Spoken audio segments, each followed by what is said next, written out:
Hey everyone, Mario again, coming at you another review. Well, as a lot of you know, as the day I record this is the day before May 1st.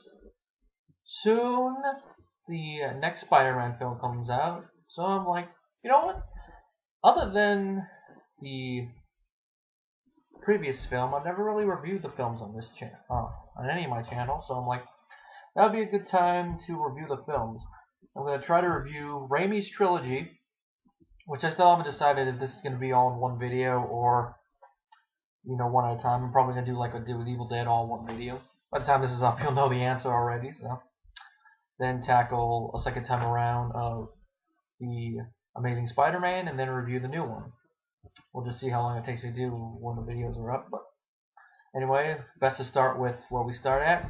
The 2002 film directed by Sam Raimi, Spider-Man. Now, as you can tell from my location, I obviously don't have the DVD with me because it's at home, and I'm at my brother's when I record this part. Now, I watched it on Netflix anyway, so I didn't need the DVD. Now, the Amazing Spider-Man, was one of the first DVDs I got, so at least in that sense, the movie kind of has a little place in my heart. And the character of Spider-Man also does a little bit. Now, I didn't grow up reading the comics, and to tell the truth, I've never really read any of the Spider-Man comics, except for one weird comic involving an NFL superhero guy that Spider-Man had a cameo in. Other than that, I mostly know Spider-Man from the animated shows. Not the 80s one, Spider-Man and His Amazing Friends. I'm talking about the 90s one that had the crossover with the X-Men cartoon. I know him from that one. That was one of my favorite cartoons growing up as a kid, along with the Batman animated series, the X-Men cartoon. A little bit of the Iron Man one, but I don't really remember much about that. And then, of course, some anime like Sailor Moon and other stuff. But I really did love Spider-Man. And like with X-Men, most of what I knew when I saw the live-action films was based on the cartoon. So I'll get some of that I'll address as this video goes on. But just based on that, transferring that to that, I didn't really, when I watched it when the film first came out, I didn't really think it was that bad. And now I haven't watched the film in several years. I actually don't remember when the last time I watched this film was. I think it was around, I know it was between the time Spider-Man 3 and The Amazing Spider-Man came out, so probably around the time I graduated from high school. I remember I watched Spider-Man 3 a couple times around there, but I don't remember, everything. I mean, I don't have like a deity type memory for when was the last time I watched this film, but upon rewatching it, I can say I honestly still do enjoy this film. But now watching it with a more adult mind, I do notice some of the, I'm not going to use the word corny or the word hokey or well, there's another C word that went with. I'm not going to use those words, though they probably could apply, but usually those words have negative connotations. I'm going to use the word cartoonish. And those of you who've seen the film, you know what I'm talking about. It's the little small things about it. Or, oh, you know what? I'll use the same word the Nostalgia Critic used, comic booky. It's like a comic book, which I guess fits the tone of the film and it works, and it makes the film enjoyable, like when you read a comic, but I guess, with a live-action film, probably could have been done a little bit better, but it's still enjoyable. That's just like one problem with the film, at least in that regard. Now, the film does have a pretty good fan base. It has a 7.3 on IMDb, pretty respectable score for a superhero film. 89 with the critics on Rotten Tomatoes, but a 67 with the audience. That's really weird. The consensus is, not only does Spider-Man provide a good dose of web-swinging fun, it also has a heart thanks to the combined charms of Sam Raimi and Tobey Maguire. I will say that it does a little bit, but Tobey, his is only a little bit, but I'll get to that later, and maybe it's just in retrospect. Now, I can't really talk about this film without addressing it had a long production history, starting back when Carol Co. wanted to make their own Spider-Man film, which would have been directed by James Cameron. Now, as much as I love this film, it would have been interesting to see James Cameron tackle a Spider-Man film. Though reading from his treatment, he really would have made a drastic change. I mean, comic book fans usually jump on the directors if they make a lot of drastic changes to the source material. So I can imagine if Cameron had actually done his version, they would have jumped on him like a spider on a fly. Though it would have been interesting, Arnold Schwarzenegger as Doc Ock. Though, of course, In retrospect, probably maybe not would have been a good idea. It was at the time, though it might have been, because it was at the time where he was at the height of his popularity, and it was before Batman and Robin, so it could have worked. And if I remember correctly, he wanted Michael Biehn as Spider-Man. That would have been very interesting. Hicks as Spider-Man. Nah, but of course it never came to be because Carolco went out of business. And eventually, Sony got the rights. They got Sam Raimi in, which I'm gonna check see what Raimi directed right before he directed this film. Now, of course, Raimi's filmography we know: the Evil Dead trilogy, Crime Wave in '85, Darkman in '90. Which that film, if you watch it, you could see he really could make a superhero film, and he did kind of prove it with at least the first two Spider-Man movies when you ask most people. Now, in between Army of Darkness, in this film, he directed 4 other films, which I don't remember hearing a lot about. The Quick and the Dead in '95, A Simple Plan in '98, For Love of the Game in '99, and The Gifted in 2000. Never really hear people talk about him. They either talk about his the films before Army of Darkness that he did, or the films he did after Spider-Man, Drag Me to Hell, and the film he did last year, Oz the Great and Powerful. Which I think it'd be interesting to check out those films, just see how they are and how they rank with the other ones. But he was basically, I guess, I've never heard anything about this. I guess you could say maybe in a slump, maybe he wasn't. But he got the job, and I think he knocked it out of the park directing-wise, because from just the few screenshots of the comic I've seen and what I know from the cartoon, he really did capture the tone and style of certain scenes. Granted, there are some minor changes, of course, but it's going to be minor changes, so it's not exactly the same. And he does kind of set the comic book-like tone for the film. Now, you probably could have got a slightly more serious director, but then you would have ended up with the same tone that the reboots have anyway. But anyway, I'm getting off track right there. The screenplay was by David Coep, who, if I remember correctly, is the guy that wrote Jurassic Park or was involved with Jurassic Park. At least the screenplay. I'm double checking. Yep. And of course, a couple of years after this, he would direct Secret Window, which is based on this, is probably my favorite film he's directed. I've never really seen most of the other films he's directed. Now, I think he did a good job with the screenplay. The only problem I think with his screenplay is some of the dialogue at times, but it echoes its comic book roots. That's mostly like little minor parts. Now, the score is by Danny Elfman, and I'll say his Batman scores are vastly better, but I do like his main Spider-Man theme. It's at least a little bit more memorable. I almost said rememberable. Yeah, rememberable. A portmanteau memorable and remember. But it kind of works because it is a little bit more memorable than the score for the reboots. But then again, I've only watched the reboot in its entirety once, so we'll just see if the score sticks out a second time.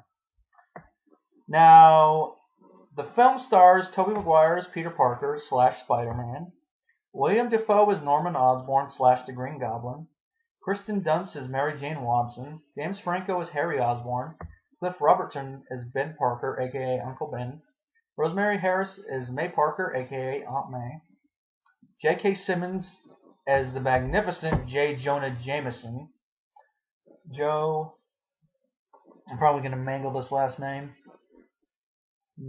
Manganiello or Ello. It sounds like an Italian name, so I'm probably guessing Ello.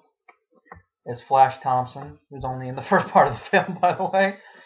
Bill Nunn as Robbie Robertson. Michael Papajohn as Dennis Carradine. Who, if you're wondering who that is, that's the guy that kills Uncle Ben. Elizabeth Banks as Betty Brant. And of course, you got a cameo from Bruce Campbell in there.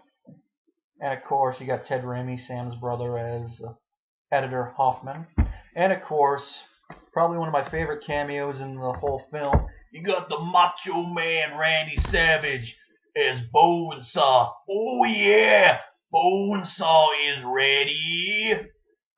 Yeah, that hurts my voice a little bit. Makes me wonder how the Macho Man managed to do that without hurting his voice all those years. Bonesaw.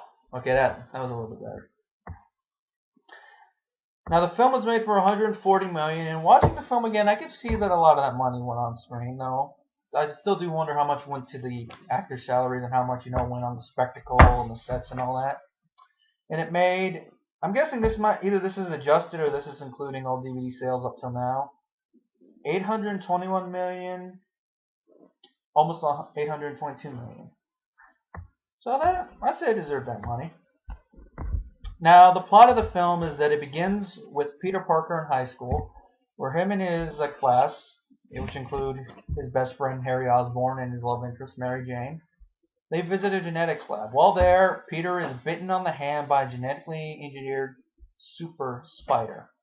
Once he gets home, he begins to experience some weird side effects and he falls unconscious. When he wakes up, he no longer needs his glasses. He finds himself slightly muscular and slowly discovers he has powers. He has like a spider sense, which I will say one of the problems with this trilogy as a whole is that the spider sense works and doesn't work at the discretion of the writers. Which even just with my knowledge from the cartoon, unless it's maybe, and the second film is a little bit forgivable, but if you know the second film, you know what I'm talking about. But for the other times, it's like, I'm calling BS on that. He should at least sense it. It's like I sense a disturbance in the force. That type of stuff. You can also climb on walls and, of course, his web. Now, I would just say, I know some people were a little upset and probably still are a little upset that they turned the web into a superpower in this film. I don't mind it, because I think it makes a little bit more sense, especially, I don't know if it happened in the comics, but I know in the cartoon at one point he mutated into a giant anthropomorphic spider.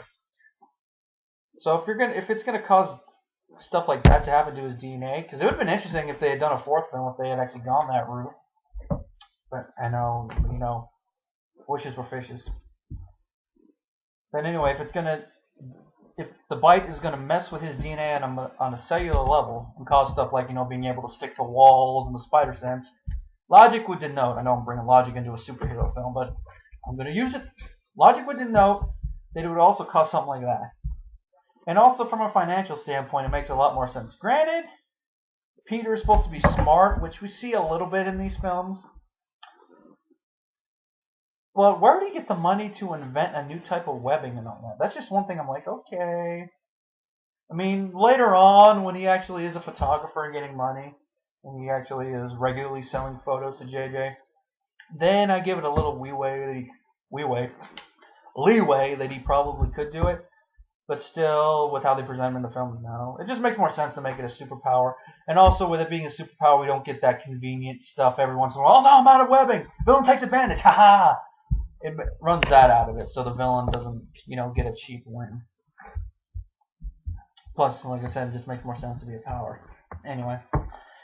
Meanwhile, at the same time that Peter is discovering his powers, Harry's father, Norman Osborn, the owner of Oscorp, he's attempting to keep his company intact because they have a military contract they're in threat of losing.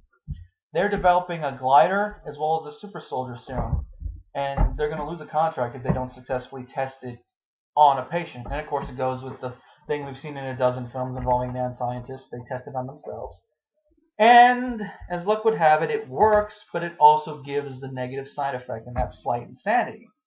That's the one thing I like about the Green Goblin in this film, is that he kind of has like a Jekyll and Hyde type of persona. Not where he like transforms physically, but it's more of a mental thing.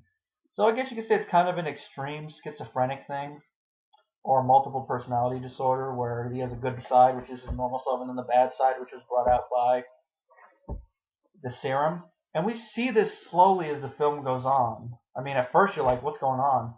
If you know the comics or know the show, you know who the Green Goblin is going to turn out to be. But if you don't, it actually makes you wondering, okay, of course, we see that scene where he does something, we're like, did he do that? Or was he just dreaming and all that? Then we find out, like, okay, what's going on? Then, of course, when it reveals it, we're like, oh. And you hate the actions he's doing, but you kind of sympathize with him. I mean, at first he didn't want to actively do this, but as the film goes on, it makes it seem like he is actively doing it. But then his last words, you're like, okay, maybe he was actually fully insane. Maybe it was the dark part of him fully doing this, and the good part was actually genuinely trying to fight it off, while the dark part of his psyche was there. It's up to interpretation. It's very interesting, I think. And I think what really sells it is Willem Dafoe's performance. Now, anyway, eventually Uncle Ben gets killed, and he gives, his famous "with great power comes great responsibility" scene. And Peter goes and finds the guy, and he decides that he has these powers, so he's going to put them to good use, and he becomes Spider-Man. Now, I will agree with the nostalgia critic. There is one little minor thing with this, is that we never actually see a scene where he actually does his first big deed. It's all just a montage of stuff, which it works, but it makes you wonder, was there a scene that cut out somewhere? Because he just arrives on the scene as Spider-Man. Like that scene that was an early teaser, was that actually going to be in the movie and they cut it because of 9/11? If they did, I can understand why, but they could have still used part of it and then maybe re-edit it to where they got caught somewhere else. But that's just me. Though with how it is, it's still an interesting introduction. Now, of course, eventually, Spider-Man and the Green Goblin are going to have to fight, and they do. The Green Goblin does this whole thing where he wants Spider-Man to join him. Spider-Man refuses, and then eventually the Green Goblin finds out who Spider-Man is and goes after his family. And eventually we get a scene where Green Goblin has Mary Jane held hostage, and he's doing the whole choose thing. Either she dies or the children die. Of course, Spider-Man saves them both, and then he has a final confrontation with the Goblin. The Goblin, I guess you could tell, ends up dying. And I'm not going to spoil the rest of it, but it segues into the next film. And it's an interesting ending, though I guess at the time it was released, some people would be like, what is that? Because I can actually remember when I was in middle school when the film came out, one of my teachers was actually complaining a little bit about the ending. He's like, you have the girl and you do something stupid like that? Though you can kind of understand it, but it's a stupid superhero thing we've seen dozens of times in these films, and it gets old fast. Especially, they're going to go after the person, even if you're not together, if they find out who you are, so you might as well be with the person anyway. If they're living with you, it's easier for you to protect them, at least in theory. Now, Tobey Maguire as Spider-Man, I think with the material he's given in this trilogy, I think he does an okay job. His wisecracks are not the best. They are funny, but I think it's maybe just the way he says them at times. Like in this film, he does have a couple ones that I do chuckle out, like when he's fighting Bonesaw in their wrestling match. That's a nice outfit. Did your husband make it for you? Not that funny, but it's a chuckle one. Then there was a couple others I noticed. I don't remember them off the top of my head, but they were chuckle-worthy. And it kind of makes sense that early in his career, Spider-Man's wisecracks wouldn't be the best. But I can say that's definitely one thing that the reboot got better, is that his wisecracks were a little bit better. But I don't really remember if the second or third film have any wisecracks. If that's the case, then that's one thing against them. But Tobey, like I said, I thought he did a good job for what he had to give, though. There was at least one moment where if I was in his spot, I would have played it differently, and that's when he sees Uncle Ben has been shot. He just didn't really seem fully convinced in that scene. Maybe they used a bad take, or maybe he just was trying to do a more inward performance. I think it should have been both. It should have been the right balance of inward and outward. I know this is a singing term I'm about to use, but it should have had the right amount of chiaroscuro. It should have had a balance of light and dark, inward and outward for that scene. And it just seems that he's going a little bit too inward for the scene. Like he should have been a little bit more outward. I know people agree differently, but it's just, for how the scene is played, I would expect a guy who is basically Peter's father, if he finds him dead like that, I would expect him to be a little bit more outwardly. There is some scenes where he's a little bit more outwardly with it, but that's the one problem with the death scene. Willem Dafoe is the Green Goblin. You know, they say your hero's only as good as your villain. Willem Dafoe was excellent as the Green Goblin. Now, apparently, he was cast only after actors Nicolas Cage, John Malkovich, and John Travolta each turned down the role. Now, I will admit it would have been interesting to see those three in the role, but Dafoe was just perfect. And if I remember right, what got him this role was his Oscar-nominated role in Shadow of the Vampire. Which, watching that film, I could see why. This script girl, I'll eat her later. Like I mentioned before, Dafoe is perfect as both the good and bad side of Norman. Now, at times, he's a little over the top as the Goblin, but the Goblin side of the character is insane, so I forgive it. Now, I know some people don't really like the outfit his character has, and I will say that the helmet, that does kind of have a Power Rangers vibe, but I don't mind it since it was being made for the military. Though I do agree it would have been better if they actually kept the early face they did test screenings for. That would have been interesting when combined with it. especially considering that there are a couple scenes where he has the eye thing off. Though how he would have taken that off in the final scene, I don't know. But for what it is, I don't mind it. And I actually don't mind the scenes where he's actually talking to himself. So, though the one where he's talking to the Goblin helmet is a little weird, but he's supposed to be talking to himself, and the Goblin helmet's basically the personification of his dark side. So I guess it works. Before I get too far, other actors that were considered for the role of Peter Parker were Leonardo DiCaprio, Edward Furlong, Freddie Prinze Jr., Chris Keene, Wes Bentley, and Heath Ledger. I have to admit, each of those would have been interesting. Heath Ledger, in retrospect, I could really see him doing Spider-Man. Though, people probably would have said something more when he was cast as the Joker. He probably wouldn't have been considered, so probably good idea he wasn't. Furlong, I don't know. I haven't seen much of his other work outside of Terminator 2, so I can't comment on it. DiCaprio would have been very interesting because he's one of my favorite actors working today, and I could see him doing Spider-Man. Though whether or not he would. Nowadays, I could see him better as doing one of the villains, but that's just me. Kirsten Dunst is Mary Jane Watson. I would say the one main problem with this is Kirsten Dunst, she is an attractive woman, but she's not like supermodel-esque, which, when I remember, that's what Mary Jane Watson is supposed to be like.